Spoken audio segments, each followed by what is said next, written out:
అందరికీ నమస్కారం. భగవద్గీత 14వ అధ్యాయం గుణత్రయ విభాగ యోగంలో 11వ శ్లోకం. సర్వద్వారేషు దేహేస్మిన్ ప్రకాశ ఉపజాయతే జ్ఞానం యదా తదా విద్యాత్ వివృద్ధం సత్వమిత్యుత.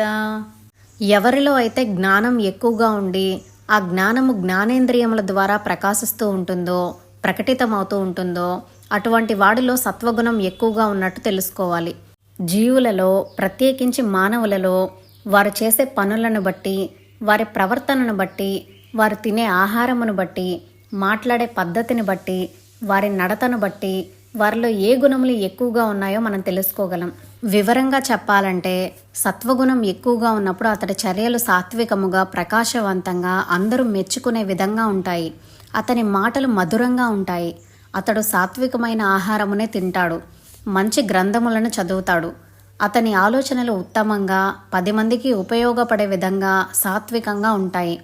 అతడు ఎల్లప్పుడూ ఉన్నతమైన ఆశయాలతో, భావాలతో ఉంటాడు. అతడి బుద్ధి చాలా చురుకుగా పనిచేస్తుంది. కర్పూరం అగ్ని దగ్గరకు రాగానే అంటుకున్నట్టు సత్వగుణ సంపన్నుడు అలా చెబితే ఇలా గ్రహిస్తాడు. అతని ముఖంలో ప్రశాంతత, జ్ఞాన ప్రకాశము కనపడుతుంది. ఏ పని చేసినా ఓర్పుతో, శ్రద్ధతో చేస్తాడు.